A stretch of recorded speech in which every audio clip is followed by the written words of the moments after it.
Man of the match kuyangijabulisa nami ukuthi ngithole kanje nami ngisho ngingalindele kodwa qhamuka sekuvela nje nami lokho kuyangikhuthaza ukuthi hayi ngingagive up ngiphinde ngiqhubeke ngisebenze ngiede lokho enginakho manje ngiqhubeke ngokwandisa.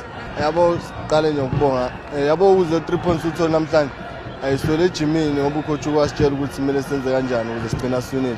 Nathi ke namhlanje sadlala sabona first half ukuthi akudlaleki bavalile futhi ayikho indlela athi singayenza ukuthi sibavule. Waphinda wasitshela futhi nakhona ukuthi asiqhamuke nayo plan iplan asiqhamuke nayo yona esizile asibeka la 3 points. Sijabule kakhulu nje nathi ukuthi sithola 3 points athi obaleka ngendlela esudinga.